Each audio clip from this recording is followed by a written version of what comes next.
I know you have reservations about my arrangement with Savathun. I feel it in your heart. For all her clever machinations, the Witch Queen did not anticipate your success in stopping Cluria, or the Endless Night. Her schemes unravel, and now she needs my protection from Zibu Araf, from the world gods, from you. I have already learned much by observation. The Taken pursued her here. Taken she once controlled. Taken that now serve a new master. Or, if Savathun is to be believed, their original master. Not her brother, Oryx, but something far older. She fears it. It commands Zibu Araf to conquer the Ascendant space surrounding the Dreaming City. To use the Taken in her campaign against us. For now. Savathun claims that without the Taken, she cannot break the curse she placed on the Dreaming City. She thinks she can entice me with these half-truths and secret temptations. But she underestimates the lengths to which I will go to correct the past.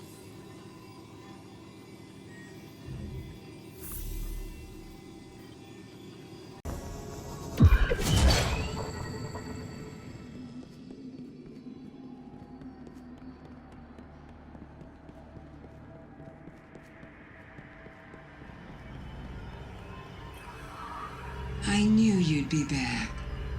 I'm so glad we get to talk. You and that charming little ghost of yours, you're not like the rest. You're not afraid of my words. Words are just thoughts given shape. Ideas emerging into the physical world, birthed by a mouth. Not good or evil, not light or dark, or this or that. And you understand, don't you? Despite the excruciatingly binary worldview of those around you. You don't have to say it. We've all heard it before. The line between light and dark is so very thin. As if you were incapable of lifting your eyes from a scroll of chalk on the ground. The traveler in the light near one foot, your old enemies and the darkness at the other. Let me tell you a secret.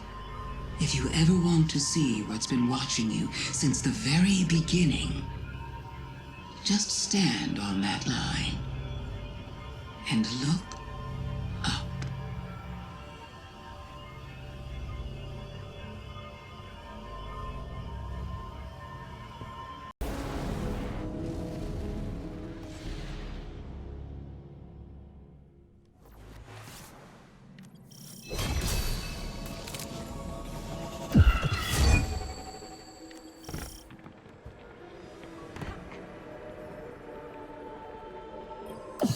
Twin kestrels darted through the gaps between branches.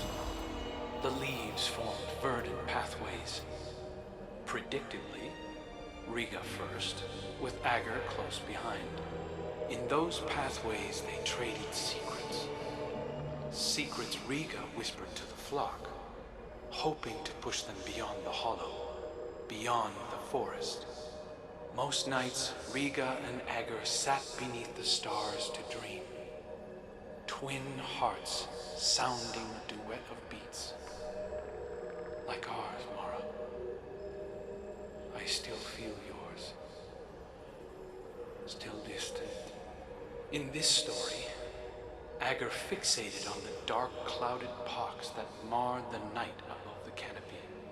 He pointed to the starry spaces between them and asked his sister to name them.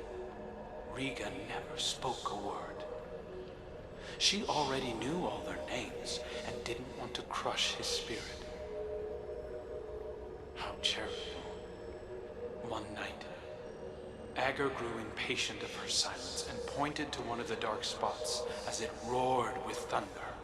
The storm is singing to us, said Agar. We should sing back to show it we are not afraid. Riga wove her voice with his, and the thunder resounded. She did not sing with him again after that night. Rare to see stars in the ascended plane. I wish we were doing this together. Why hide the scepter if it weren't a test?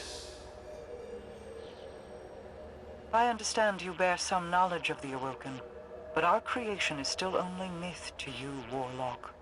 Hear the truth. When the Awoken people came into being after the collapse, I was the first. As first, my chosen form defined what an Awoken could be. Thousands followed my example, willing themselves into existence within the distributary. Some, like Uldren, required help. His mind was like an unsteady fawn. No surprise he was unable to do it on his own. So I guided him, filled the gaps in his memory. I gave him a star to follow. He was bonded to me, and his devotion spiraled into pathetic recklessness. Even through death, he hasn't outgrown that dependency. I see it in him as he looks longingly to his ghost for answers. To you.